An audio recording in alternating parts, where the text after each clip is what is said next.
ಕ್ರಿಸ್ತನಲ್ಲಿ ಪ್ರೀತಿಯುಳ್ಳ ದೇವಜನರೇ, ಈ ಉದಯ ಕಾಲದ ಶುಭವನ್ನು ತಮ್ಮೆಲ್ಲರಿಗೂ ನಾನು ಕೋರುವಾತನಾಗಿರ್ತೇನೆ. ಮತ್ತೊಂದು ವಾರದಲ್ಲಿ ನಾವೆಲ್ಲರೂ ಆತ್ಮೀಯ ರೀತಿಯಲ್ಲಿ ಈ ಆರಾಧನೆ ಮುಖಾಂತರವಾಗಿ ಸೇರಿ ಬರಲಿಕ್ಕಾಗುವಂತೆ ದೇವರು ತೋರಿರುವಂಥ ತನ್ನ ಕೃಪಾಶೀರ್ವಾದಗಳಿಗೆ ನಾವು ಸ್ತೋತ್ರವನ್ನು ಸಲ್ಲಿಸುವ, ನಮ್ಮನ್ನು ನಾವೇ ಉದಯ ಕಾಲದಲ್ಲಿ ತಗ್ಗಿಸಿಕೊಳ್ಳುತ್ತಾ ನಾವಿರುವಂಥ ಸ್ಥಳಗಳಲ್ಲಿ ಕ್ಷಣ ಹೊತ್ತು ಮೌನವಾಗಿರುವ ನಮ್ಮ ಕಣ್ಣುಗಳನ್ನು ಮುಚ್ಚಿಕೊಳ್ಳುತ್ತಾ ಆತನ ಪ್ರಸನ್ನತೆಯನ್ನು ಈ ಪವಿತ್ರ ಆರಾಧನೆಯನ್ನು ತಂದೆ, ಕುಮಾರ, ಪವಿತ್ರಾತ್ಮನೆಂಬ ತ್ರೈಕ ದೇವರ ನಾಮದಲ್ಲಿ ನಾವು ಪ್ರಾರಂಭ ಮಾಡುತ್ತಾ ಈ ದೃಶ್ಯವನ್ನು ಕಾಣುತ್ತಿರುವಂಥ ಹಾಗೂ ಈ ಮುಖಾಂತರ ಆರಾಧನೆಯಲ್ಲಿ ಭಾಗವಹಿಸ್ತಿರುವಂಥ ತಮ್ಮೆಲ್ಲರಿಗೂ ಕೂಡ ಯೇಸು ಸ್ವಾಮಿಯ ಆಶೀರ್ವಾದವನ್ನು ನಾನು ಬಯಸುವಾತನಾಗಿರ್ತೇನೆ. ತಾವೆಲ್ಲರೂ ಸುಭದ್ರತೆಯಿಂದ ತಮ್ಮ ಮನೆಗಳಲ್ಲಿ ಇದ್ದೀರಾ ಎಂದು ನಾನು ನಂಬ್ತೇನೆ. ಖಂಡಿತವಾಗಿ ಕಷ್ಟಕರವಾದಂಥ ಒಂದು ಸಮಯ. ಈ ಸಮಯದ ಮಧ್ಯದಲ್ಲಿ ಕೂಡ ತನ್ನ ಕೃಪೆಯನ್ನು ದೇವರು ತೋರುತ್ತಾ ನಮಗೆ ಈ ಸಮಯದಲ್ಲಿ ಮತ್ತೊಮ್ಮೆ ಆರಾಧನೆ ಮುಖಾಂತರವಾಗಿ ಸ್ಥಗಿತಗೊಂಡಿರುವಂಥ ಸಂದರ್ಭದಲ್ಲಿ ದೇವರ ಮಹತ್ವವನ್ನು, ಆ ಮಹತ್ವದ ಕಡೆಗೆ ನಾವು ತೋರುವಂಥ ತಗ್ಗಿದ ತ್ಯಾಗದ ಹಾಗೂ ಒಂದು ವಂದನೆಯ ಮನೋಭಾವನೆಯನ್ನು ಆಲೋಚನೆಗೆ ತಂದುಕೊಳ್ಳುವಂಥ ಒಂದು ಅವಕಾಶ. ಆದ ಕಾರಣ ಪ್ರಿಯ ದೇವಜನರೇ, ನಾವೆಲ್ಲರೂ ಕ್ಷಣವು ಮೌನವಾಗಿರುವ ಕೊಟ್ಟಿರುವಂಥ ಸದವಕಾಶವನ್ನು ಸ್ಮರಣೆಗೆ ತಂದುಕೊಳ್ಳುತ್ತಾ ಪ್ರಾರ್ಥನೆ ಮಾಡಿಕೊಳ್ಳೋಣ. ನಮ್ಮ ತಾಯಿಯೂ ತಂದೆಯೂ ಆಗಿರುವಂಥ ಯೇಸುವಿನಲ್ಲಿ ಪರಮ ತಂದೆಯೇ, ಈ ಉದಯ ಕಾಲಕ್ಕೋಸ್ಕರ ನಾವು ನಿಮಗೆ ಸ್ತೋತ್ರವನ್ನು ಸಲ್ಲಿಸುತ್ತೇವೆ. ಮತ್ತೊಂದು ವಾರದಲ್ಲಿ ಈ ಆರಾಧನೆ ಮುಖಾಂತರವಾಗಿ ನಾವೆಲ್ಲರೂ ಆತ್ಮೀಯ ರೀತಿಯಲ್ಲಿ ಸೇರಿ ಬರಲಿಕ್ಕಾಗುವಂತೆ, ಕ್ರಿಸ್ತನ ಅನ್ಯೂನ್ಯತೆಯಲ್ಲಿ ನಾವು ಸೇರಿಕೊಂಡು ಆರಾಧಿಸಲಿಕ್ಕಾಗುವಂತೆ ಕೊಟ್ಟಂಥ ಅವಕಾಶ ನಿನ್ನ ಪವಿತ್ರಾತ್ಮ ಸುಪ್ರೇರಣೆಗೋಸ್ಕರ ನಾವು ಕೃತಜ್ಞರಾಗಿದ್ದೇವೆ.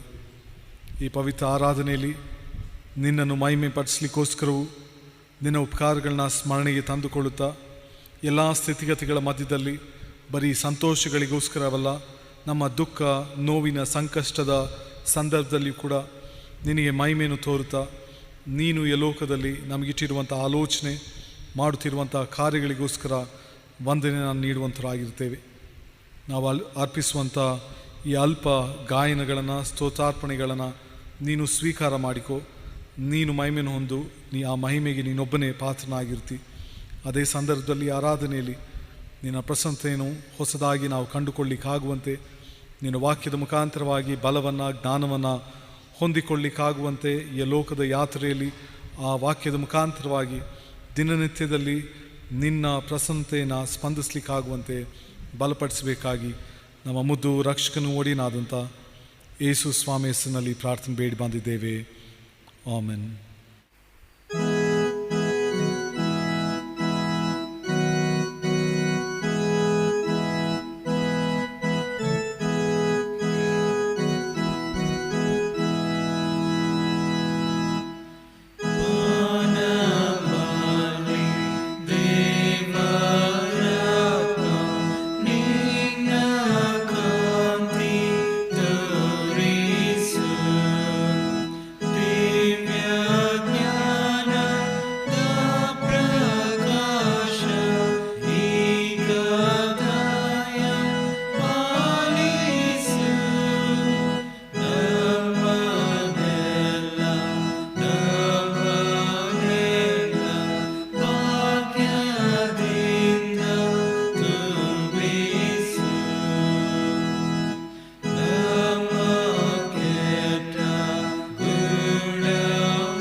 ಪ್ರೀತಿಯುಳ್ಳ ನನ್ನ ಸಹೋದರ ಸಹೋದರಿಯರೇ, ಹಿರಿಯರೇ, ಸ್ನೇಹಿತರೇ ಹಾಗೂ ಮಕ್ಕಳೇ, ತಮ್ಮೆಲ್ಲರಿಗೂ ಮತ್ತೆ ಯೇಸು ಸ್ವಾಮಿಯ ಶುಭವನ್ನು ಕೋರುತ್ತಾ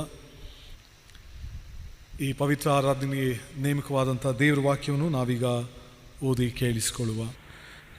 ಈ ದಿನದ ವೇದ ಪಾರಾಯಣಕ್ಕಾಗಿ ಆರಿಸಿಕೊಂಡಿರುವ ವೇದ ಭಾಗವು ಅಪೊಸ್ತಲರ ಕೃತ್ಯಗಳು ಅಧ್ಯಾಯ 2 1ರಿಂದ 13ನೇ ವಚನ. ಪವಿತ್ರಾತ್ಮವರವು ಬಂದದ್ದು 3,000 ಜನ ಶಿಷ್ಯರ ಮಂಡಳಿಗೆ ಸೇರಿತು. ಪಂಚಾಶತ್ತಮ ದಿನದ ಹಬ್ಬವು ಬಂದಿರಲಾಗಿ ಅವರೆಲ್ಲರೂ ಏಕ ಮನಸ್ಸಿನಿಂದ ಒಂದೇ ಸ್ಥಳದಲ್ಲಿ ಕೂಡಿದ್ದರು. ಆಗ ಬಿರುಗಾಳಿ ಬೀಸುತ್ತದೋ ಎಂಬಂತೆ ಪಕ್ಕನೆ ಆಕಾಶದೊಳಗಿಂದ ಒಂದು ಶಬ್ದ ಉಂಟಾಗಿ ಅವರು ಕೂತಿದ್ದ ಮನೆಯನ್ನೆಲ್ಲ ತುಂಬಿಕೊಂಡಿತು. ಅದಲ್ಲದೆ ಉರಿಯಂತಿದ್ದ ನಾಲಿಗೆಗಳು ವಿಂಗಡಿಸಿಕೊಳ್ಳುವ ಹಾಗೆ ಅವರಿಗೆ ಕಾಣಿಸಿ ಅವರಲ್ಲಿ ಒಬ್ಬೊಬ್ಬರ ಮೇಲೆ ಒಂದೊಂದಾಗಿ ಕೂತುಕೊಂಡವು. ಆಗ ಅವರೆಲ್ಲರೂ ಪವಿತ್ರಾತ್ಮ ಭರಿತರಾಗಿ ಆ ಆತ್ಮ ತಮಗೆ ನುಡಿಯುವ ಶಕ್ತಿಯನ್ನು ಕೊಡುವ ಪ್ರಕಾರ ಬೇರೆ ಬೇರೆ ಭಾಷೆಗಳಿಂದ ಮಾತಾಡುವುದಕ್ಕೆ ಪ್ರಾರಂಭಿಸಿದರು. ಆಕಾಶದ ಕೆಳಗಿರುವ ಎಲ್ಲ ದೇಶದವರೊಳಗಿಂದ ಬಂದ ಸದ್ಭಕ್ತರಾದ ಯೆಹೂದ್ಯರು ಯೆರೂಸಲೇಮಿನಲ್ಲಿ ವಾಸವಾಗಿದ್ದರು. ಆ ಸಫಲವಾದಾಗ ಜನರು ಗುಂಪು ಗುಂಪಾಗಿ ಕೂಡಿ ಬಂದು ಪ್ರತಿಯೊಬ್ಬರೂ ತಮ್ಮ ತಮ್ಮ ಭಾಷೆಯಲ್ಲೇ ಇವರು ಮಾತಾಡುವುದನ್ನು ಕೇಳಿ ಭ್ರಮೆಗೊಂಡರು. ಎಲ್ಲರೂ ಆಶ್ಚರ್ಯದಿಂದ ಬೆರಗಾಗಿ, ಇಗೋ, ಮಾತನಾಡುತ್ತಿರುವ ಇವರೆಲ್ಲರೂ ಗಲಿಲಾಯದವರಲ್ಲವೇ? ನಾವು ಪ್ರತಿಯೊಬ್ಬರೂ ನಮ್ಮ ನಮ್ಮ ಹುಟ್ಟು ಭಾಷೆಯಲ್ಲಿ ಇವರು ಮಾತಾಡುವುದನ್ನು ಕೇಳುತ್ತೇವಲ್ಲ, ಇದು ಹೇಗೆ? ಪಾರ್ಥ್ಯರು, ಮೇದ್ಯರು, ಎಲಾಮ್ಯರು, ಮೆಸೊಪೊತ್ಯಾಮ, ಯೂದಾಯ, ಕಪದೋಕ್ಯ, ಪೊಂತ, ಆಸಿಯ, ಫ್ರಗ್ಯ, ಪಂಫೂಲ್ಯ, ಐಗುಪ್ತ, ಕುರೇನೆಯ ಮಗ್ಗುಲಲ್ಲಿರುವ ಲಿಬ್ಯ, ಈ ಸೀಮೆಗಳಲ್ಲಿ ವಾಸವಾಗಿರುವ ರೋಮಾಪುರದವರಿಂದ ಬಂದು ಇಳಿದಿರುವ ಯೆಹೂದ್ಯರು, ಯೆಹೂದ್ಯ ಮತಾವಲಂಬಿಗಳು, ಕ್ಷೇತ್ರರು, ಅರಬಿ ದೇಶದವರು ಆಗಿರುವ ನಾವು ನಮ್ಮ ನಮ್ಮ ಭಾಷೆಗಳಲ್ಲಿ ಇವರು ದೇವರ ಮಹತ್ವಗಳ ವಿಷಯವಾಗಿ ಹೇಳುವುದನ್ನು ಕೇಳುತ್ತೇವೆ ಅಂದುಕೊಂಡರು.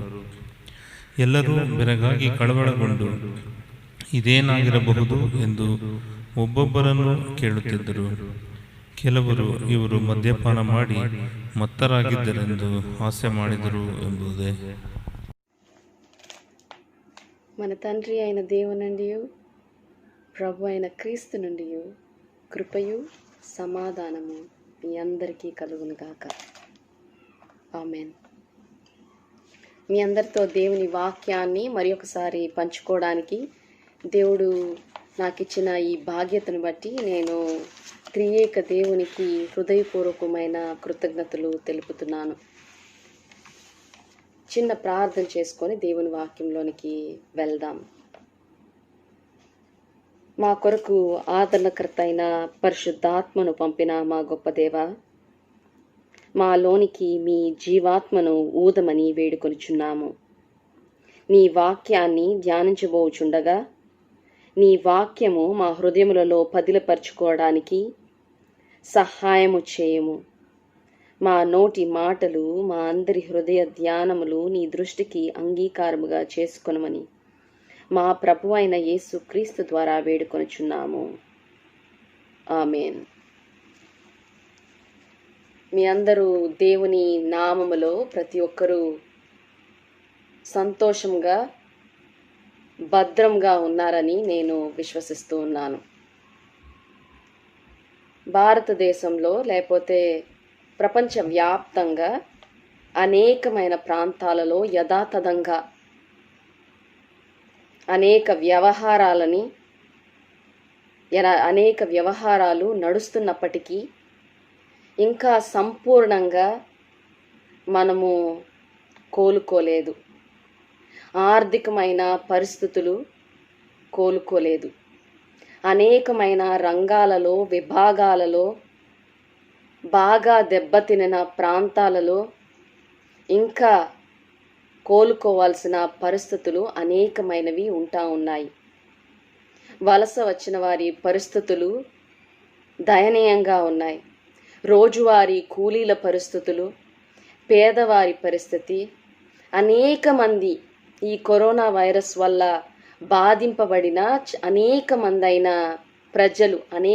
ప్రజల పరిస్థితులు ఇంకా దయనీయమైన పరిస్థితుల్లోనే ఉంటూ ఉన్నాయి. అయితే మనం ఎలాంటి పరిస్థితుల్లో ఉంటున్నామంటే, రాజస్థాన్లో రీసెంట్గా ఏం జరిగిందంటే, ఒక ఆయన రాజస్థాన్ రోడ్డు మీద, అంటే హైవే మీద ఒక చనిపోయిన కుక్కను తింటూ ఉన్న పరిస్థితి. కరోనా వైరస్ వల్ల అనేక మందికి చాలా నష్టం కలిగింది. అయితే ఇప్పుడు ఆ కరోనా వైరస్ పరిస్థితి, లేకపోతే బాధ, కష్టం, ఆ క్లిష్ట పరిస్థితి మనకి సరిపోలేదన్నట్లు, దానికి పైగా మనకి ఇప్పుడు ఏం జరుగుతుందంటే, నార్దర్న్ ఇండియాలో అనేకమైన మిడతల దండులు పంటలను దెబ్బతీస్తున్న పరిస్థితులు. దీని వలన రైతులు చివరికి బాధపడే పరిస్థితి ఏర్పడతా ఉంది. రైతులు ఎందుకు బాధపడతారని గనక మనం గమనించి చూసినట్లయితే, ఆహారం, వారు పండిస్తున్న పంటని ఈ మిడతలు పాడు చేసి రైతులకి కావలసిన ఆహారం వారికి లేకపోగా, ఆ ఆహార అభద్రతలో మనమందరం కూడా దెబ్బతింటాం ప్రియమైన దేవుని బిడ్డలారా. అయితే ఇలాంటి క్లిష్టమైన పరిస్థితుల్లో మనం ఈరోజు అందరం చేరి దేవుని వాక్యాన్ని వినటానికి, దేవుని నామాన్ని ధ్యానించడానికి మనందరం చేరుకుని ఉన్నాం. అయితే ఇలాంటి ఒక విచిత్రమైన పరిస్థితుల్లో, ఇలాంటి ఒక విపత్తు కలిగిన ఒక పరిస్థితుల్లో, ఇలాంటి ఒక అభద్రత కలిగిన ఒక పరిస్థితుల్లో ఉంటూ ఉన్న మనము చాలాసార్లు ఏమింటూ ఉంటామంటే, ప్రాముఖ్యంగా కొంతమంది ఇవాంజలిస్టులు, లేకపోతే కొంతమంది దేవుని సేవ చేస్తున్నాము అని చెప్పుకుంటున్న కొంతమంది చేస్తున్న పని ఏంటంటే, ఇది రెండవ రాకడకు ఒక చిహ్నం, ఇది రెండవ రాకడకు ఒక చిహ్నం అని చెప్తున్నట్లుగా గమనిస్తాం ప్రియమైన దేవుని బిడ్డలారా. అయితే ఈ మిడతల దండ అయితే ఏదైతే ఉందో, బైబిల్ గ్రంథంలో నిర్గమాకాండంలో ఎక్కడైతే అనేకమైన తెగలు ఎలాగైతే వచ్చినాయో, ఎలాంటి తెగుళ్ళు అయితే వచ్చినాయో, అలాంటి తెగుళ్ళలో ఉన్నది కదా మిడతల దండు. ఆ విధంగా వస్తుందంటే దేవుని రాకడ సమీపిస్తుంది అని అనేక మంది ఉగ్రతను గురించి, లేకపోతే రెండవ రాకడ గురించి మాట్లాడుకునే ఒక పరిస్థితి. అయితే మనం కూడా అలాంటి పరిస్థితుల్లోనే ఉన్నాం. ఎందుకు ప్రభువా ఇలాంటి ఒక దయనీయమైన పరిస్థితి ఏర్పడింది? వలసపోయే వాళ్ళకి వాళ్ళ ఇంటికి వెళ్ళడానికి లేని పరిస్థితులు, వాళ్ళ ఇంటికి కూడా వెళ్ళటానికి వీలు లేని పరిస్థితుల్లో ఎందుకున్నాం? ఇంట్లోనే ఉండాల్సిన పరిస్థితి మాకెందుకుంది? బిడ్డలు స్కూళ్ళకి వెళ్ళలేని పరిస్థితి మాకెందుకుంది? ఇది ఏమన్నా రెండో రాకడికి చిహ్నమా అని మనం కూడా చాలాసార్లు ప్రశ్నించుకుంటూ ఉంటాం ప్రియమైన దేవుని బిడ్డలారా. అయితే మార్కు సువార్త 13వ అధ్యాయం 32వ వచనం ఏమని చెప్తుందంటే, నేను మీ కొరకు చదివి వినిపిస్తాను. 32 నుంచి 33 వచనాల వరకు ఏమని రాస్తుందంటే, ఆ దినమును గూర్చియు ఆ గడియను గూర్చియు తండ్రి తప్ప ఏ మనుష్యుడైనను, పరలోకమందలి దూతలైనను, కుమారుడైనను ఎరుగరు.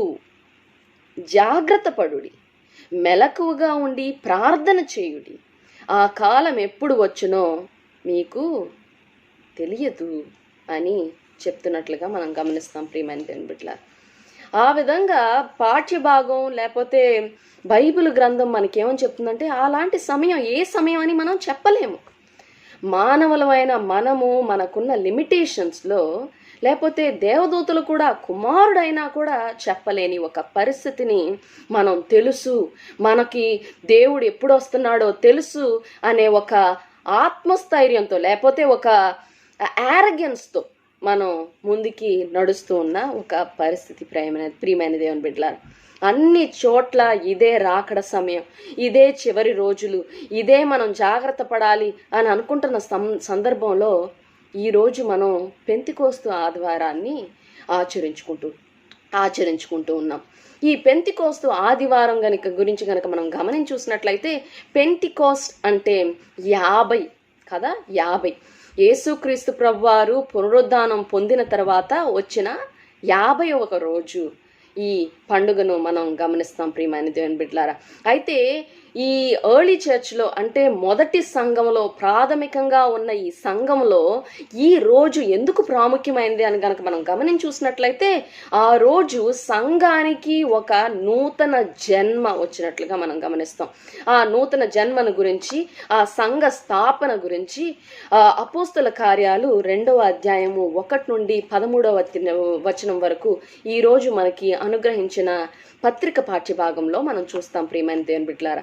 అయితే ఈ పాఠ్యభాగం కనుక మనం గమనించి చూసినట్లయితే ఎట్లాగా మొదలు పెట్టారంటే, మొదటి వచనంలో ఏమనుందంటే, పెంతికోస్తను పండుగ దినము వచ్చినప్పుడు అందరూ ఒక చోట కూడి ఉండిరి. ఆ అందరూ ఎవరు అని గనక మనం గమనించి చూసినట్లయితే 1వ అధ్యాయము, అదే అపోస్తుల కార్యములు 1వ అధ్యాయము 13వ వచనం నుంచి కనుక మనం గమనించి చూసినట్లయితే, వారెవరనగా పేతురును, యోహోను, యాకోబు, ఆంద్రేయ, ఫిలిప్పు, తోమా, బర్తలోమెయు, మత్తయ్యు, అల్ఫియ కుమారుడైన యాకోబు, జెలోతే అనుబడు సీమోను, యాకోబు కుమారుడగు యూదా అనువారు, వీరందరును వీరితో కూడా కొందరు స్త్రీలును, యేసు తల్లి అయిన మరియయు ఆయన సహోదరులను ఏక మనసుతో ఎడతెగక ప్రార్థన చేయుచుండిరి అని గమనిస్తాం ప్రియమైన దేవుని బిడ్డలారా.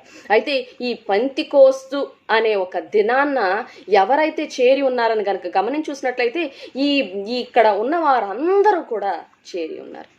మనం ఒక్క విషయం గుర్తుంచుకోవాల్సిన అవసరం ఎంతైనా ఉంది ప్రియమైన దేవుని బిడ్డలారా. అది ఏంటని కనుక మనం గమనించి చూసినట్లయితే, ఈస్టర్ తర్వాత పునరుద్ధాన పండుగ రోజు ఈ స్త్రీలు వచ్చి, మేము దేవుని గురించి తెలుసుకున్నాము, యేసుక్రీస్తు ప్రభువారు లేరు, సమాధి ఖాళీగా ఉంది, 2 దేవదూతలు వచ్చి మాతో మాట్లాడారు అని చెప్పినప్పుడు ఎవ్వరు వీళ్ళని నమ్మలేదు.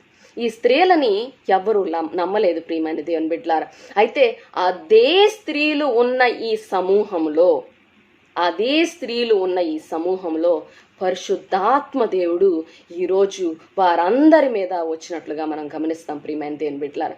అయితే ఈ పాఠ్యభాగంలో మనం గమనించాల్సిన విషయం గనక ఏమేమి గమనించాల్సిన విషయం గనక ఈ పాఠ్యభాగంలో మనకున్న ప్రాముఖ్యమైన విషయం గనక మనం గమనించి చూసినట్లయితే, ఈ సంఘము ఒక వివక్ష లేని సంఘం.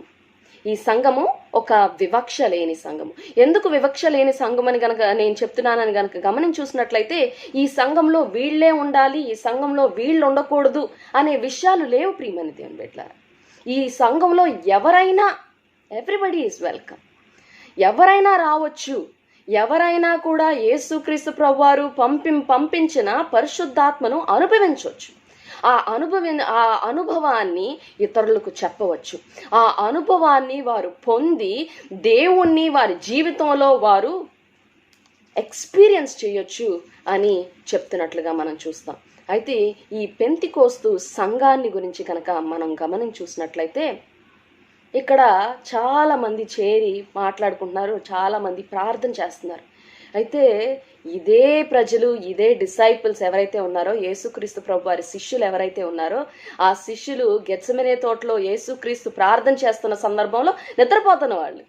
యేసుక్రీస్తు ఈ రోజున లేని సందర్భంలో, యేసుక్రీస్తు ఆరోహణమై వెళ్ళిపోయిన సందర్భంలో ఈ శిష్యులందరూ చేరి, రోమా సామ్రాజ్యం మమ్మల్ని చంపేయకూడదు, లేకపోతే రోమా సామ్రాజ్యానికి వ్యతిరేకంగా మా పోరాటాన్ని మేము కొనసాగించాలి, యేసుక్రీస్తు స్థాపించిన ప్రతి ఒక్క విషయాన్ని మేము ముందుకు తీసుకెళ్ళాలి అనే ఒక విషయంతో, ఒక దృఢ సంకల్పంతో ఈ శిష్యులందరూ, స్త్రీలు, శిష్యులు ప్రతి ఒక్కరు కూడా ముందుకెళ్తున్నట్టుగా మనం గమనిస్తాం ప్రియమైన దేవుని బిడ్డలారా. మనం కనుక గమనించి చూసినట్లయితే, యేసుక్రీస్తు ప్రభువారిని సిలువేయాలి అని అంటంలో కూడా అంటంలో ఉన్న పరమార్థం ఏంటని కనుక గమనించి చూసినట్లయితే, యేసుక్రీస్తు ప్రభువారు రోమా సామ్రాజ్యానికి వ్యతిరేకంగా ఉంటున్నట్టు చూస్తాం. ఎందుకంటే ప్రజలందరూ కూడా, నువ్వే మా రాజువి, నువ్వే మా రాజువి, యూదుల రాజువి నువ్వే, మీ దగ్గర నుంచే మీరే మా రక్షకుడు అని చెప్తున్న సందర్భంలో రోమా సామ్రాజ్యం మేమే రక్షిస్తాము, లేకపోతే మేమొక్కలమే రాజు అనే చెప్పిన విషయాన్ని వీళ్ళు ఉల్లంఘించి యేసుక్రీస్తు ప్రభువారిని వారి నిజమైన రక్షకునిగా స్వీకరించిన ఒక పరిస్థితి. అయితే యేసుక్రీస్తు చనిపోయిన తర్వాత ఎంత ఈజీగా హ్యాండిల్ చేయొచ్చు అని అనుకున్నారనమాట. రోమా సామ్రాజ్యం అనుకున్నది యేసుగా లేడు కదా, ఇంకా మనం ప్రతి ఒక్కరిని హ్యాండిల్ చేసేయచ్చు అనుకుంటున్న సందర్భంలో ఈ శిష్యులు, స్త్రీలు ఇంకా చాలామంది చేరి ప్రార్థన చేస్తున్నారంట. ఎడతెగక ప్రార్థన చేస్తున్నారంట. వాళ్ళు ప్రార్థన చేస్తూనే ఉన్నట్లుగా మనం గమనిస్తాం ప్రియమైన దేవుని. అందుకనే 14వ వచనంలో 1వ అధ్యాయం 14వ వచనంలో ఏమనుందంటే, వీళ్ళందరూ ఏక మనసుతో ఎడతెగక ప్రార్థన చేయుచుండిరి.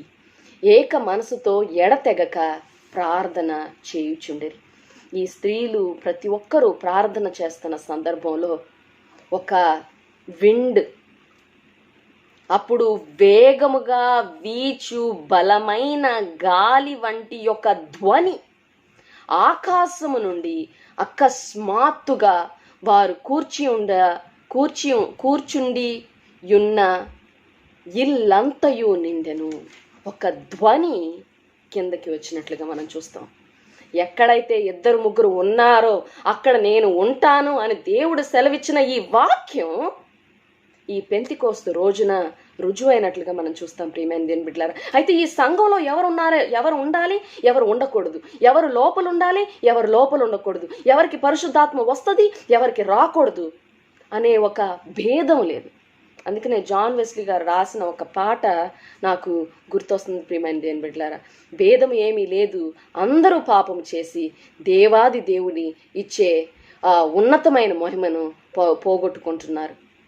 భేదము ఏమీ లేదు, అందరూ పాపం చేసి, భేదము ఏమీ లేదు,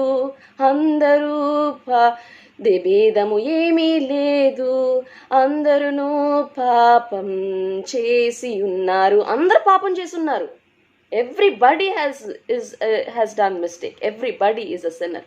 అయితే దీంట్లో ఈ సందర్భంలో ఈ సంఘంలో పెంతెకోస్తు సంఘంలో ఎవరు లోపల ఉండాలి, ఎవరు బయట ఉండాలి అనే విషయాలు లేవు ప్రియమైన దేవుని బిడ్డలారా. అయితే కరోనా వైరస్ సిచ్యువేషన్లో మనం కనుక గమనించి చూసినట్లయితే ఎవరు లోపల ఉండాలంటే ఎవరికైతే ఆర్థిక వనరులు ఉన్నాయో వాళ్ళు లోపల ఉంటారు. వాళ్ళ ఇళ్లల్లో తలుపులు వేసేసుకొని వాళ్ళు సేఫ్గా ఉంటారు ప్రియమైన దేవుని బిడ్డలారా. మన బిడ్డల్ని మనం బయటకు పంపించకుండా, మేము కూడా ఇక్కడ నేను పాప మేము ఇక్కడ ఉంటూ ఉండగా మా తల్లిదండ్రులు కూడా బయటికి వెళ్ళొద్దు, ఇంట్లోనే ఉండండి. అయితే ఎవరు లోపల ఉండగలుగుతారంటే ఓన్లీ సేఫ్గా ఉన్న వాళ్ళు మాత్రమే. డబ్బులు ఉన్నవాళ్ళు, లేకపోతే వాళ్ళు ఒక 2-3 వారాలు, లేకపోతే ఒక నెల, ఒక 2 నెలలు వాళ్ళు సస్టైన్ చేసుకోగలిగిన వాళ్ళు లోపల ఉంటారు. ఎవరైతే కష్ట సమయంలో ఉంటున్నారో, ఎవరైతే ఎవ్రీడే పని చేసుకోపోతే వాళ్ళకు పొద్దుపోదో, ఎవరైతే పని చేసుకోపోతే వాళ్ళకి కావాల్సిన ఆహారం వాళ్ళకి దొరకదో, వాళ్ళు ఎప్పుడు బయట ఉంటారు ప్రియమైన దేవుని బిడ్డలారా. అందుకనే వలస కూలీలందరూ రోడ్ల మీద బార్లు దేరి చాలామంది అట్లా ఉంటున్న పరిస్థితులు మనం చూస్తూ ఉంటాం. అలాంటి పరిస్థితిలో మనం ఈరోజు పెంతెకోస్తు గురించి మాట్లాడుకుంటున్నాం. ఈ పెంతెకోస్తు సంఘంలో ఎవరు బయట ఉంటారు, ఎవరు లోపల ఉంటారు అనేది లేదు ప్రియమైన దేవుని బిడ్డలారా. ప్రతి ఒక్కళ్ళు స్త్రీ లేదు, పురుషు లేదు, పెద్ద లేదు, చిన్న లేదు, అందరూ దీంట్లో పాలి భాగస్తులుగా ఉండాల్సిన ఒక సందర్భం మనం చూస్తూ ఉన్నాం ప్రియమైన దేవుని బిడ్డలారా. అయితే మనం గనక అపోస్తుల కార్యాలు కనుక గమనించి చూసినట్లయితే రోమా సామ్రాజ్యం యేసుక్రీస్తు ప్రభువారు వెళ్ళిపోయిన తర్వాత ఈ శిష్యులందరినీ మ్యానిపులేట్ చేసి వాళ్ళని ఎట్లాగైనా మన తట్టు మనం తిప్పేసుకుందాము, వాళ్ళని ఎట్లయినా కూడా మన దారిలో మనం నడిపించుకుందాము అని అనుకుంటున్న సందర్భంలో వీళ్ళందరూ చేరి ఎడతగక ఒక స్థలంలో, ఒక ప్లేస్లో వాళ్ళందరూ చేరి వాళ్ళు ప్రార్థన చేస్తున్నట్లుగా మనం గమనిస్తాం ప్రియమైన దేవుని బిడ్డలారా. అండ్ ఆ స్థలం అనేది చాలా ప్రాముఖ్యమైనది. ఆ space is very important because this space is where this holy spirit comes down. ఆ స్థలం చాలా ప్రాముఖ్యమైనది. ఎందుకంటే ఎక్కడైతే అనేకమైన వేరు వేరువేరు కులాలు, మతాలు, ప్రాంతాలకు చెందిన వాళ్ళు ఉన్నారో అక్కడికి పరిశుద్ధాత్మ వచ్చినట్లుగా మనం గమనిస్తాం ప్రియమైన దేవుని బిడ్డలారా. అయితే ఈ పరిశుద్ధాత్మ వచ్చి వీరందరూ ఒక శక్తివంతమైన ఒక వాక్కును పొందినప్పుడు చాలామంది బయట ఉన్న వాళ్ళందరూ లోపలికి వచ్చారు. This place where the holy spirit came is not limited to anybody. ఎవరికి వీళ్ళకి మాత్రమే అనేది కాదు, ఎవరైనా రావచ్చు. అందుకనే బయట ఉన్న వాళ్ళందరూ వచ్చారంట. బయట ఉన్న వాళ్ళందరూ వచ్చేసి ఏంటి ఇక్కడ వీళ్ళందరూ మాట్లాడుకుంటున్నారు, ఏం మాట్లాడుతున్నారు వీళ్ళు, ఏమి మనం మాట్లాడుకునేవి అవన్నీ మాట్లాడుతున్నారే అని చెప్తున్నట్లుగా మనం గమనిస్తున్నాం. అందుకనే 2వ అధ్యాయం 7వ వచనంలో అంతటా అందరూ విభ్రాంతి నొంది ఆశ్చర్యపడి, ఇదిగో మాట్లాడుచున్న వీరందరూ గలిలీయులు కారా? మనలో ప్రతివాడు తాను పుట్టిన దేశపు భాషతో వీరు మాట్లాడుట మనం వినుచున్నామే. ఇది ఏంటి అని వారు ప్రశ్నిస్తున్నారు ప్రియమైన దేవుని బిడ్డలారా. ప్రతి ఒక్కరికి ఈ పరిశుద్ధాత్మ అందింపబడుతుంది. ప్రతి ఒక్కరూ ఈ పరిశుద్ధాత్మను అనుభవించగలుగుతున్నారు. అయితే కొంతమంది మాట్లాడుతున్నప్పటికీ కూడా ఇతరులందరికీ ఈ పరిశుద్ధాత్మ మాటలు వినబడుతున్నాయి. Only some might be speaking but everybody is experiencing. కొంతమంది మాట్లాడుతున్నప్పటికీ కూడా చేరి వచ్చిన ప్రతి ఒక్కరూ వింటున్నారు. ఆ పరిశుద్ధాత్మ అనుభవాన్ని వారి జీవితంలో పొందుతున్నట్లుగా చూస్తాం ప్రియమైన దేవుని బిడ్డలారా. అయితే ఈ 21వ శతాబ్దంలో 21st సెంచరీలో పెంతికోస్తు సంఘాలంటే నువ్వు భాషలు మాట్లాడితేనే లోపలికి రావాలి అని కొంతమంది పెంతికోస్తు సంఘాలు చెప్పారని నాతో కొంతమంది స్నేహితులు చెప్పారు ప్రియమైన దేవుని బిడ్డలారా. అలాగా ఉంటున్న ఈ సందర్భంలో పరిశుద్ధాత్మను మాటలాడటం మాత్రమే, you can not limit the power of holy spirit to just the speaking of tongues. మాట్లాడటానికి మాత్రమే, ఇతర భాషల్లో మాట్లాడటానికి మాత్రమే మనం పరిశుద్ధాత్మను రెస్ట్రిక్ట్ చేయలేం ప్రియమైన దేవుని బిడ్డలారా. Holy spirit is beyond that. And holy spirit is there at every place where there are 2 or 3 people are gathered. ఎక్కడైతే 2, 3 చేరి ఉన్నారో అక్కడ పరిశుద్ధాత్మ దేవుడు దిగి వస్తాడు. ఈరోజు 2, 3 చేరి ఉన్న పరిస్థితి ఎక్కడని కనుక గమనించుసినట్లయితే రోడ్ల మీద మైగ్రెంట్స్, వలస కార్మికులు, వాళ్ళందరూ రోడ్ల మీద కూర్చొని ఒకరికి అర్థం చేసుకొని భాష ఇంకొకరు మాట్లాడుతూ, ఒకరికి అర్థం కాని ఒకరి భాషను ఇంకొకరికి మాట్లాడుతున్నారు. కానీ వారందరికీ ఒకే ఒక అనుభవం, అది ఏంటంటే వల్నరబిలిటీ. వాళ్ళు హాని పొందుతున్న ప్రతి ఒక్క జనాలు వాళ్ళు. అక్కడ ఉన్న ప్రతి ఒక్కరూ హానిని అనుభవించిన వారు, కష్టాన్ని రుచి చూసిన వారు, ఇంటికి దూరంగా ఉన్నవారు. అందుకనే ఆదేశ్ రవి అని ఒక తెలుగు ఫిలిం ఇండస్ట్రీ ఒక రైటర్, టెక్నీషియను ఒక పాట రాస్తున్నాడు. బస్సులొద్దు, బండ్లొద్దు, నడుచుకుంటా మేము పోతాం సారు, మాకొద్దయ్యా ఏమొద్దు, ఇంటి దగ్గర పిల్లజల్ల ఎట్లా ఉన్నారో మాకు తెలీదు, ఇంటి మీద బెంగ పెట్టుకున్నాం, మేము నడుచుకుంటూ వెళ్ళిపోతాము, మా కాళ్ళు ఇదైనా పర్వాలేదు, మా కాళ్ళు బొబ్బలు కట్టినా పర్వాలేదు, మాకేమైపోయినా పర్వాలేదు, ఈ ఎండ దెబ్బ వడదెబ్బ మాకు తగిలినా పర్వాలేదు, మా ఆకలితో చచ్చిపోయినా పర్వాలేదు, కరోనా వైరస్ వచ్చినా పర్వాలేదు, మేము ఇంటికి వెళ్ళి మా ప్రజలతో ఉంటాము, మా కుటుంబ సభ్యులతో మేము సమయం గడుపుతాము అని చెప్తున్నారు ప్రియమైన దేవుని బిడ్డలారా. ఈరోజు ఈ పెంతికోస్తు ఆదివారం రోజున మిమ్మల్ని అందరినీ నేను ఆహ్వానిస్తున్నాను. ఈ సంఘంలో పార్టిసిపేట్ చేయడానికి, ఈ సంఘంలో పెంతికోస్తు సంఘంలో పాలు పొందడానికి మిమ్మల్ని అందరినీ ఆహ్వానిస్తున్నాను. ఈ పెంతికోస్తు సంఘం అంటే ఏదో ఒక డినామినేషన్ కాదు ప్రియమైన దేవుని బిడ్డలారా. అపోస్తల కార్యంలో కూడా ఇది ఒక డినామినేషన్ కాదు. పెంతికోస్తు అనేది ఒక అనుభవం. ఆ రోజున, పెంతికోస్తు రోజున జరిగిన ఒక అనుభవం, ఆత్మ వారి మీదకి రావటం. అయితే పునరుద్ధానం తర్వాత ఉన్న సంఘాలలో ఏ భేదం లేనట్టు మనం చూస్తాం.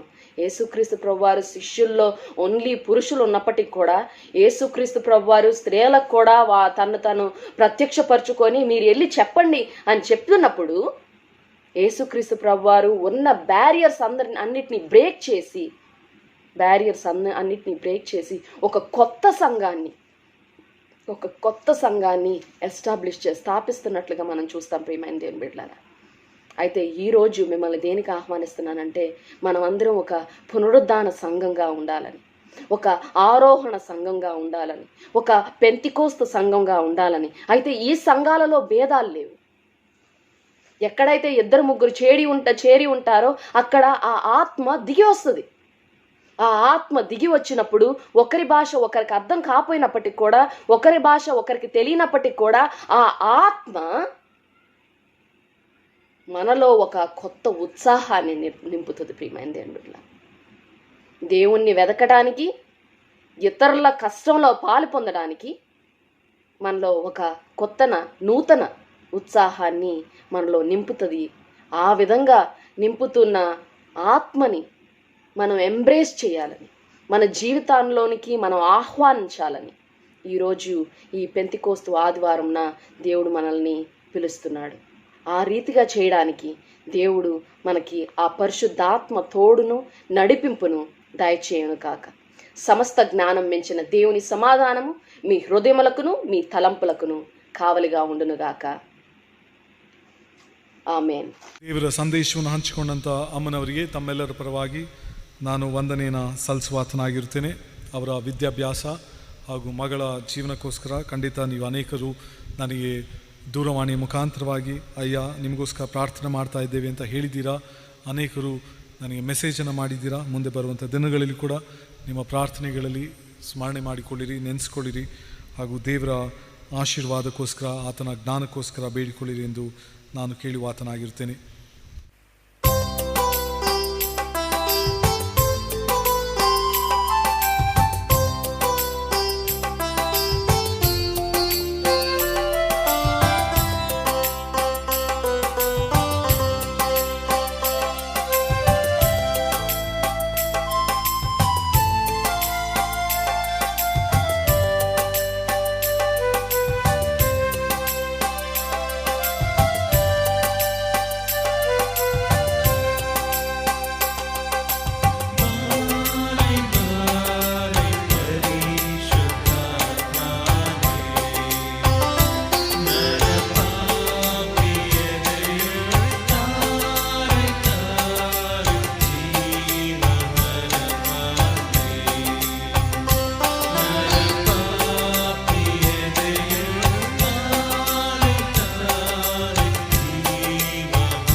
ಕಾಣಿಕೆಯೊಟ್ಟಿಗೆ ನಮ್ಮನ್ನು ನಾವೇ ದೇವರಿಗೆ ಅರ್ಪಿಸುವ ಹಾಗೆ ನಾವು ಕ್ಷಣ ಹೊತ್ತು ಮೌನವಾಗಿದ್ದು ಪ್ರಾರ್ಥನೆ ಮಾಡಿಕೊಳ್ಳುವ.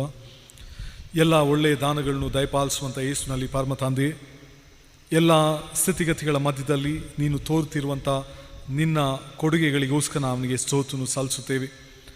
ನನ್ನ ಸಹಾಯವು ಎಲ್ಲಿಂದ ಬರುತ್ತದೆ ಎಂದು ಭಕ್ತನು ಕೇಳುವ ಹಾಗೆ ಆತನು ತನ್ನ ತಲೆಯನ್ನು ಮೇಲೆತ್ತುತ್ತಾ ಭೂಮಿ ಆಕಾಶಗಳನ್ನು ನಿರ್ಮಿಸಿದ ಸರ್ವಶಕ್ತನಿಂದಲೇ ನನ್ನ ಸಹಾಯ ಬರುತ್ತದೆ ಎಂದು ಅರಿಕೆ ಮಾಡಿದಂಥ ರೀತಿಯಲ್ಲಿ ಇಂದು ಕೂಡ ನಾವು ಅರಿಕೆ ಮಾಡದೇ ಇದ್ದರೂ ಕೂಡ ಸ್ವಲ್ಪ ಸಮಯ ನಮ್ಮ ಜೀವನದಲ್ಲಿರುವಂಥ ಸಮಸ್ಯೆಗಳನ್ನು ತಳ್ಳಿ ಹಾಕಿ ಆ ಸಮಸ್ಯೆಗಳ ಮಧ್ಯದಲ್ಲಿ ಬಂದಿರುವಂಥ ಎಲ್ಲ ರೀತಿಯಾದಂಥ ಸಹಾಯದ ಹಸ್ತವನ್ನು ನಾವು ಗಮನಿಸುವಂಥದ್ದಾದರೆ ಆ ಭಕ್ತನ ಪ್ರಸ್ತಾಪವೇ, ನಂಬಿಕೆಯ ಮಾತುಗಳೇ ಇಂದು ನಮ್ಮ ಮಾತುಗಳಾಗಿರುತ್ತದೆ.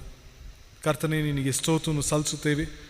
ನೀನು ನಮಗೆ ತೋರಿರುವಂಥ ಆಶೀರ್ವಾದ, ನಿನ್ನ ನಡೆಸುವಿಕೆ, ನಿನ್ನ ಸಂರಕ್ಷಣೆ ಇದು ನಮ್ಮ ಜೀವನದಲ್ಲಿ ಮಾತ್ರ ಹೊಂದದೆ ಬದಲಾಗಿ ನಮ್ಮ ರೀತಿಯಾಗಿ ಈ ಲೋಕದಲ್ಲಿ ಜೀವನ ಮಾಡ್ತಿರುವಂಥ ಹಲವು ಜನರಲ್ಲಿ ಕೂಡ ನೆಲೆಯಾಗಬೇಕೆಂದು ನಾವು ಹಾರೈಸುತ್ತಾ ನಮ್ಮ ಕಾಣಿಕೆಗಳನ್ನು ಇರುವಂಥ ಸ್ಥಳದಲ್ಲಿ ಸಂಗ್ರಹಿಸುವಂಥರಾಗಿರ್ತೇವೆ. ಈ ಕಾಣಿಕೆಯ ಮನೋಭಾವನೆಯೇ, ಕಾಣಿಕೆ ನೀಡುವಂಥ ಮನೋಭಾವನೆಯೇ, ಕಾಣಿಕೆನ ಸ್ವೀಕಾರ ಮಾಡುವಂಥ ಈ ಕಾರ್ಯವೇ ಕರ್ತನೇ ನಿನ್ನ ಸಾಕ್ಷಿಯನ್ನು ಇತರ ಸಂಗಡ ಹಂಚಿಕೊಳ್ಳಬೇಕೆಂಬುದಾಗಿ, ಆ ಸಾಕ್ಷಿಯನ್ನು ಮುಂದುವರಿಸಲಿಕ್ಕಾಗುವಂತೆ ನೀನು ನಮಗೆ ಸಹಾಯ ಮಾಡು. ಅನೇಕ ಬಾರಿ ನಮ್ಮಲ್ಲಿರುವಂಥ ಕೊರತೆಯನ್ನೇ ನಾವು ಹೇಳುತ್ತಾ ಕೊರತೆಯಿಂದ ನಮ್ಮ ಪರಿಹಾರಕ್ಕೋಸ್ಕರ ಪ್ರಾರ್ಥನೆ ಮಾಡುವಂಥ ತುಟಿಗಳನ್ನೇ ನೀನು ಗಮನಿಸುವಾತನಾಗಿರ್ತಿ.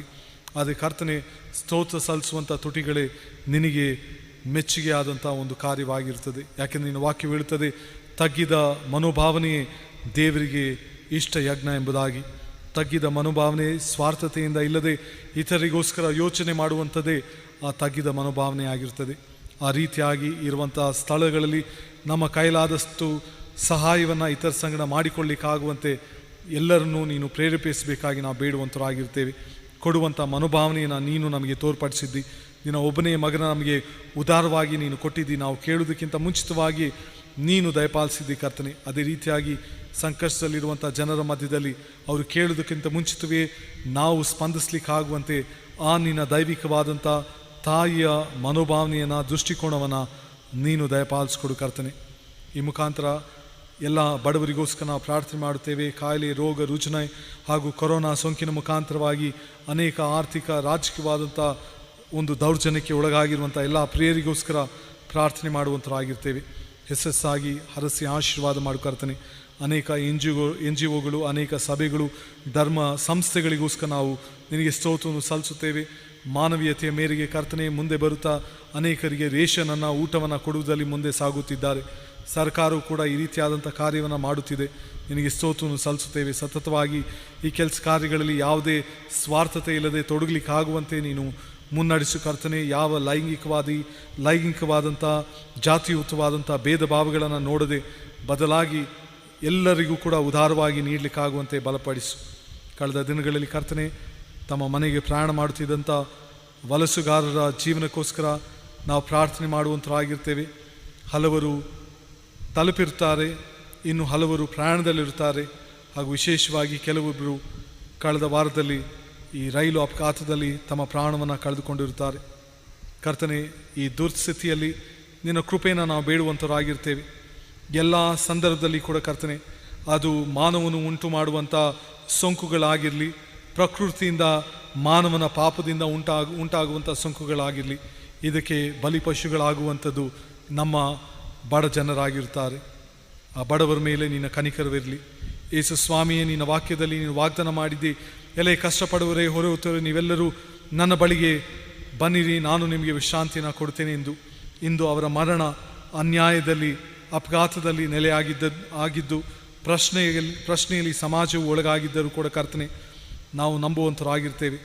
ಖಂಡಿತವಾಗಿ ಮರಣ ಹೊಂದುವಂಥ ಸಮಯವಲ್ಲ, ಆದರೂ ಕೂಡ ಮರಣದಿಂದ ಅವರು ಪಾರಾಗಲಿಕ್ಕೆ ಅಶಕ್ತರಾಗಿರ್ತಾರೆ. ಇಂದು ನಿನ್ನಲ್ಲಿ ವಿಶ್ರಾಂತಿಯನ್ನು ಪಡೆದಿರ್ತಾರೆ. ಅವರ ಜಾತಿಯನ್ನು ನೋಡಿ, ಅವರ ಧರ್ಮವನ್ನು ನೋಡಿ, ಅವರ ಲೈಂಗಿಕವಾದಂಥ, ಆರ್ಥಿಕವಾದಂಥ ಕಾರ್ಯಗಳನ್ನು ನೋಡಿ ನೀನು ಅವರನ್ನು ಆಶೀರ್ವಾದ ಮಾಡುವಂಥ ದೇವನಲ್ಲ. ಬದಲಾಗಿ ಅವರು ನಿನ್ನ ಮಕ್ಕಳು, ನಿನ್ನ ಸೃಷ್ಟಿಯಲ್ಲಿ ಉಂಟು ಆಗಿರುವಂಥ ಮಕ್ಕಳು. ಇಂದು ಅವರು ನಿನ್ನಲ್ಲಿ ವಿಶ್ರಾಂತಿಯನ್ನು ಪಡೆದಿರ್ತಾರೆ. ಎಂದು ನಾವು ನಂಬುತ್ತೇವೆ. ಅವರು ಬಿಟ್ಟು ಹೋಗಿರುವಂಥ ಕುಟುಂಬ, ಅವರ ನೋವು, ಸಂಕಷ್ಟಗಳು, ತವಕವುಗಳು ನೀನು ಬಲ್ಲಾತನಾಗಿದ್ದಿ. ಮನೋವೇದನೆಯನ್ನು ನೀನು ಬಲ್ಲಾತನಾಗಿದ್ದಿ. ಸ್ಪಂದಿಸು ಕರ್ತನೆ. ಈ ಉದಯ ಕಾಲದಲ್ಲಿ ಮತ್ತೊಮ್ಮೆ ನೀನು ಸ್ಪಂದಿಸಿ ಅವರ ಕಣ್ಣೀರುಗಳನ್ನ ಒರೆಸಿ ಕರ್ತನೆ. ಅವರಿಗೆ ಸಾಂತ್ವನವನ್ನು ನೀಡು ಕರ್ತನೆ. ಅವರ ಕಣ್ಣೀರುಗಳನ್ನು ಮಾತ್ರ ಒರೆಸದೆ ಕಠಿಣ ಹೃದಯದಿಂದ ತುಂಬಿಕೊಂಡಿರುವಂಥ ಇಡೀ ಲೋಕ ಸ್ವಾರ್ಥತೆಯಿಂದಿರುವಂಥ ಎಲ್ಲ ಮನುಕುಲಗಳಲ್ಲಿ ಕಣ್ಣೀರುಗಳನ್ನು ನೀನು ಬರೆಸು ಕರ್ತನೆ. ಆ ಕಣ್ಣೀರಿನಲ್ಲಿರುವಂಥ ಸಂಕಷ್ಟಗಳು ಏನೆಂದು ನಾವೆಲ್ಲರೂ ಕೂಡ ತಿಳಿದುಕೊಳ್ಳಿಕ್ಕಾಗುವಂತೆ ಸಹಾಯ ಮಾಡು. ಇಂದು ನಾವು ಸುಭದ್ರತೆಯಲ್ಲಿದ್ದೇವೆ, ಸೌಕರ್ಯದಲ್ಲಿದ್ದೇವೆ, ನಮ್ಮ ಸಂರಕ್ಷಣೆಯ ಜೀವನವನ್ನು ಮಾಡಿದ್ದೇವೆ ಎಂದು ನಾವು ಅಸಡ್ಡೆಯನ್ನು ಪಡೆಯದೆ, ಬದಲಾಗಿ ಅದೇ ಪರಿಸ್ಥಿತಿ ಒಂದಲ್ಲ ಒಂದು ದಿನ ನಾವು ಜವಾಬ್ದಾರಿಯನ್ನು ತೆಗೆದುಕೊಳ್ಳದೇ ಇದ್ದರೆ ನಾವು ಕೂಡ ಅನುಭವ ಮಾಡ್ತೇವೆ, ನಮ್ಮ ಮಕ್ಕಳು ಕೂಡ ಅನುಭವಿಸ್ತಾರೆ ಎಂದು ನಾವು ಪ್ರಜ್ಞೆಗೆ ತಂದುಕೊಳ್ಳಿಕ್ಕಾಗುವಂತೆ ಸಹಾಯ ಮಾಡು. ಈ ಪ್ರಾರ್ಥನೆಯನ್ನು ಆಲೈಸು. ಇಡೀ ವಿಶ್ವವನ್ನು ನೀನು ಆಶೀರ್ವದಿಸು ಕರ್ತನೆ. ಸೋಂಕದ ನಿಮಿತ್ತ ನಡೆಯುತ್ತಿರುವಂಥ ರಾಜಕೀಯ ಸ್ವಾರ್ಥತೆಯ ಆರ್ಥಿಕವಾದಂಥ ಅನೇಕ ಸಂಸ್ಥೆಗಳನ್ನು ನೀನು ಆಸ್ತಿಸ್ಕೊಡ್ತೇವೆ ಕರ್ತನೆ. ಅವರ ದೌರ್ಜನ್ಯಕ್ಕೆ ಒಳಗಾಗಿರುವಂಥ ಇಡೀ ರಾಷ್ಟ್ರ ವಿಶ್ವದಲ್ಲಿ ನಿನ್ನ ಕೃಪೆಯನ್ನು ಅನುಗ್ರಹಿಸು. ಸಾವಿರಾರು ಮಂದಿ, ಲಕ್ಷ ಮಂದಿ ಪ್ರಾಣವನ್ನು ಕಳೆದುಕೊಂಡಿದ್ದಾರೆ. ಕಳೆದುಕೊಂಡಿರುವಂಥ ಪ್ರಿಯರನ್ನು ಸಂಧಿಸ್ಲಿಕ್ಕಾಗದೆ, ಅವರಿಗೆ ಬೀಳ್ಕೊಡೆಯನ್ನು ಕೊಡಲಿಕ್ಕಾಗದೆ, ಅಂತಿಮ ಸಂಸ್ಕಾರವನ್ನು ಕೂಡ ಮಾಡದೆ ಇಂದು ಅನೇಕರು ನೋವಿನಲ್ಲಿದ್ದಾರೆ ಕರ್ತನೆ, ದಿಗ್ಭ್ರಮೆಯಲ್ಲಿದ್ದಾರೆ. ಈ ನೋವಿನ ಮಧ್ಯದಲ್ಲಿ ನಿನ್ನ ನ್ಯಾಯಕ್ಕೋಸ್ಕರ ನಾವು ಬೇಡುವಂತರಾಗಿರ್ತೇವೆ. ನ್ಯಾಯ ಸ್ವರೂಪನು, ನೀತಿ ಸ್ವರೂಪನು ನೀನಾಗಿದ್ದಿ. ನೀನು ನಿನ್ನ ವಾಕ್ಯದಲ್ಲಿ ಮಾತ್ರ ಬರೆಯಲ್ಪಡದೆ ನಮ್ಮ ಜೀವನದಲ್ಲಿ ಅದನ್ನು ನೀನು ಸ್ಥಾಪಿಸು. ಅದರ ಕಡೆಗೆ ನಾವು ತವಕ ಪಡುವಂತೆ ನಮಗೆ ಸಹಾಯ ಮಾಡು. ಮುದ್ದುರಕ್ಷನಾದಂಥ ಯೇಸುವಿನ ಹೆಸರಿನಲ್ಲಿ ಈ ಪ್ರಾರ್ಥನೆಯನ್ನು ಬೇಡಿ ಹೊಂದಿದ್ದೇವೆ ಸ್ವಾಮಿಯೇ, ಆಮೇಲೆ. ನಾವೆಲ್ಲರೂ ಒಟ್ಟಾಗಿ ಕರ್ತನು ಕಲಿಸ್ಕೊಟ್ಟಿರುವಂಥ ಪ್ರಾರ್ಥನೆಯನ್ನು ಅರಿಕೆ ಮಾಡಿಕೊಳ್ಳುವ. ಪರಲೋಕ ತಂದೆಯೇ, ನಿನ್ನ ನಾವು ಪ್ರಶಂಸಪಡಲಿ, ರಾಜ್ಯವು ಬರಲಿ, ನಿನ್ನ ಚಿತ್ತವು ಪರಲೋಕದಲ್ಲಿ ನೆರವೇರ ಭೂಲೋಕದಲ್ಲಿ ನೆರವೇರಲಿ. ನಮ್ಮ ಅಂದಿನ ಆರನ್ನು ಇವತ್ತೇ ದಯಪಾಲಿಸು. ನಮಗೆ ತಪ್ಪು ಮಾಡಿದವರು ನಾವು ಕ್ಷಮಿಸಿದಂತೆ ನಮ್ಮ ತಪ್ಪನ್ನು ಕ್ಷಮಿಸು. ನಮ್ಮನ್ನು ಶೋಧನೆಯೊಳಗೆ ಸೇರಿಸದೆ ಕೇಳಿದ ತಪ್ಪಿಸು. ರಾಜ್ಯವು ಬಲವು ಮಹಿಮೆಯು ಸದಾಕಾಲಂದೇ ಸ್ವಾಮಿ, ಆಮೆನ್. ವಿಶ್ವಾಸದ ಕರ್ತನ ಆಶೀರ್ವಾದವನ್ನು ಹೊಂದಿಕೊಳ್ಳಿರಿ. ಸಮಾಧಾನದ ಪ್ರಭುವಾದಂಥ ಯೇಸು ಸ್ವಾಮಿಯ ಕೃಪೆಯು, ಜೀವ ಸ್ವರೂಪನಾಗಿರುವಂಥ ನಮ್ಮ ತಂದೆಯಾದ ದೇವರ ಪ್ರೀತಿಯು, ಆತನ ಜೀವಿತದಲ್ಲಿ ಸದಾಕಾಲ ನಡೆಸುವಂಥ ಪವಿತ್ರಾತ್ಮನ ಅನ್ಯೂನ್ಯತೆ, ತಾಯಿಯ ಮಮಕಾರ ತಮ್ಮೆಲ್ಲರೊಟ್ಟಿಗೆ, ತಮ್ಮ ಕುಟುಂಬದೊಟ್ಟಿಗೆ, ಇಡೀ ಲೋಕ ವಿಶ್ವದೊಟ್ಟಿಗೆ, ವಿಶೇಷವಾಗಿ ಈ ಸೋಂಕಿನ ನಿಮಿತ್ತ ಅನೇಕ ದೌರ್ಜನ್ಯಕ್ಕೆ ಒಳಗಾಗಿರುವಂಥ ಎಲ್ಲ ಪ್ರಿಯರೊಟ್ಟಿಗೆ ಈಗಲೂ ಸದಾಕಾಲವು ಕ್ರಿಸ್ತನ ಮಹಿಮೆಗೋಸ್ಕರ ನೆಲೆಯಾಗಿರಲಿ.